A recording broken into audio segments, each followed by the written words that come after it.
Hi, everybody. My name is Terry, and welcome to Gateway to Counseling.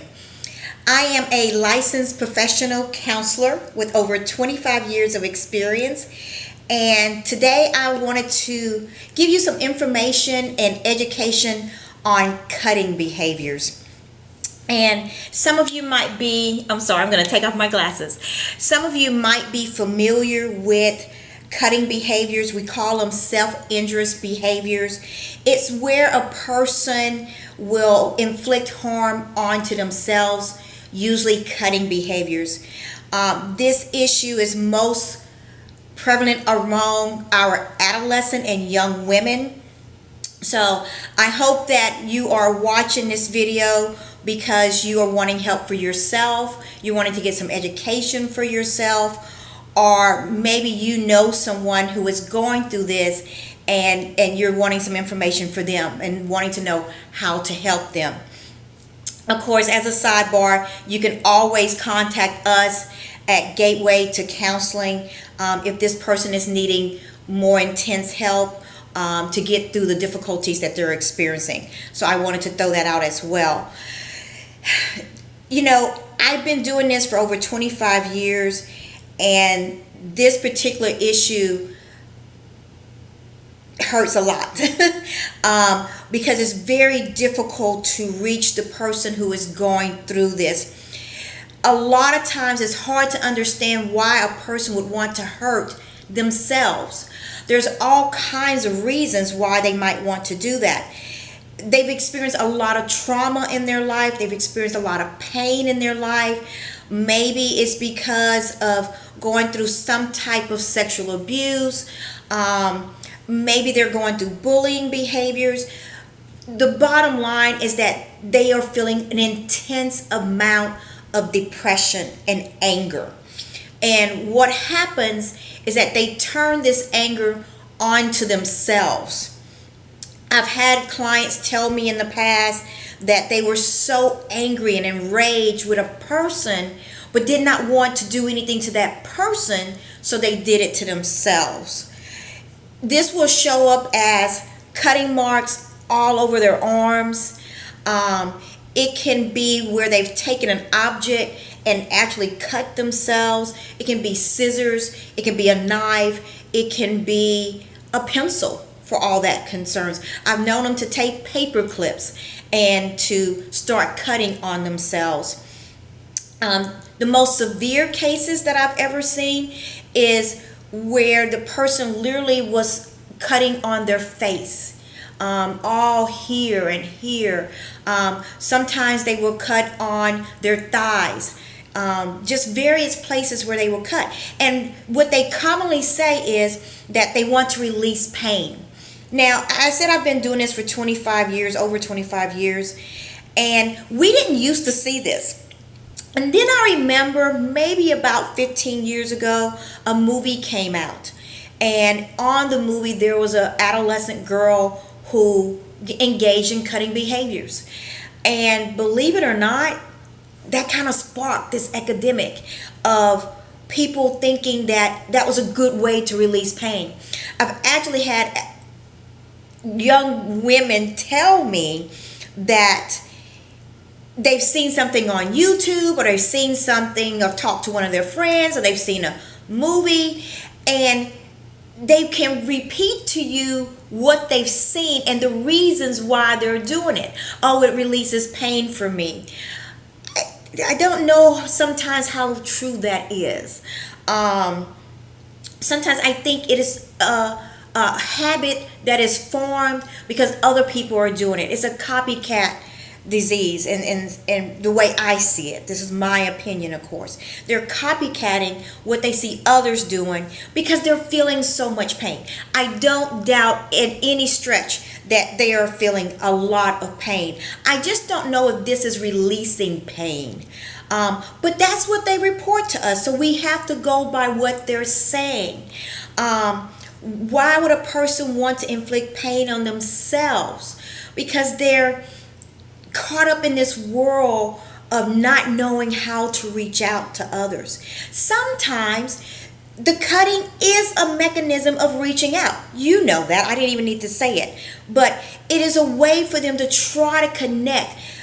I've had clients where they didn't want their parents to know what they were doing, but they wanted friends to know what they were doing. Um, Young women will go around their family members for a visit. Maybe they've off to college or something like that, and they will hide it.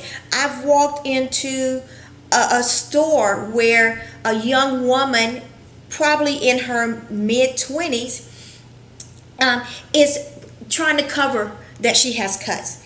And she reaches or she does this or that, and I see the cuts. And I know that it's not just here or here, that it extends on. And that's pretty sad when I see something like that. So that's where the marks are. These are the reasons: trauma, depression, abuse issue, bullying issues, difficulties at home, and just overall not knowing how to cope with life. So, what can we do about this? Other than getting this person counseling, whether it's through us at Gateway to Counseling or it's through someone else, this person definitely needs help. I don't believe that an individual can help someone through this without professional assistance. It doesn't mean that this person needs to go into counseling for umpteen years and all of that, but I do believe that they need help with having better coping skills and increasing self-esteem.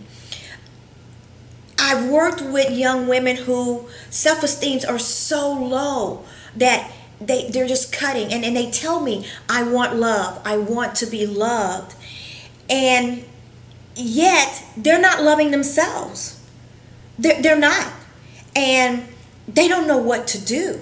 So the reason why I'm coming to you is not just to talk about the problem, but to try to give some better solutions to the problem. Of course, you've got to increase coping skills. There's so many different types of coping skills, whether you're a passive person or more of an assertive, aggressive person. And what I mean by that is, maybe if you're more passive, you like to do things like write and draw and create and poetry and just let those creative juices flow from you. Maybe making music and pouring all of that emotion and feelings into a creative mechanism. And that's awesome if you can do that. Some people like to just read. Some people like to listen to music. Sometimes that's a balance between coping and escaping. I've had some people tell me that when they use the coping mechanism of reading, they're escaping. And they're going into this fantasy world of the book. But when they finish and they come back out, they're still faced with the situation that they were encountering before. So that's not really a way of coping. It's just kind of pushing it to the side for a little while. And we don't want to do that. But everyone is different. So I'm just going to give you a list of other things that's possible for a person to do. When you think about more assertive and aggressive and active ways of dealing with situations in your life and coping with the stresses of life, I'm more of an active person. You probably see that by my hand movements and things like that.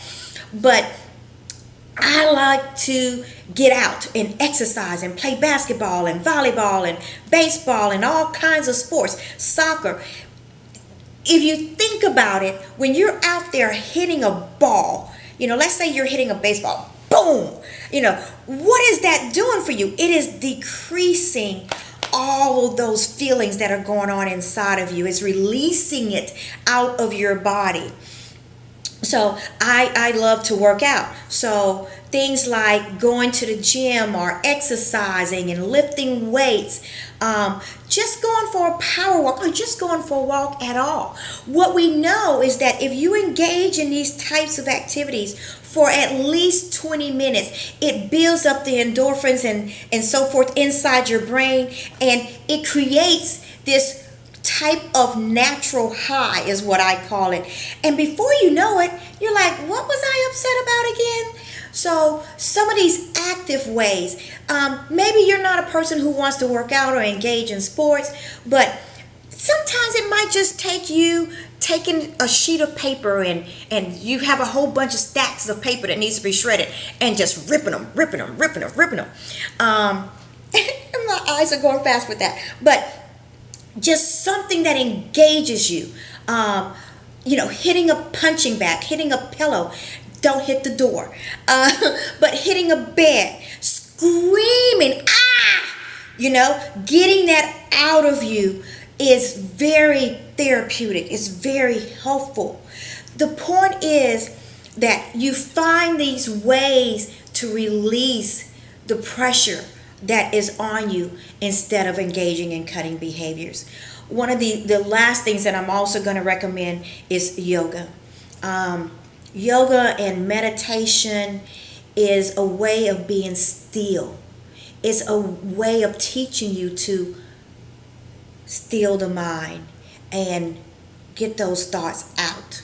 And then you are able to be more positive, doing things like engaging in daily meditation and daily devotionals and reading positive books that help you to transform your mind and your way of thinking. Because as I said in the beginning, cutting is more of an addictive behavior, and you go to it when you don't know what else to do, and then before you know it, you're just going to it over and over and over again.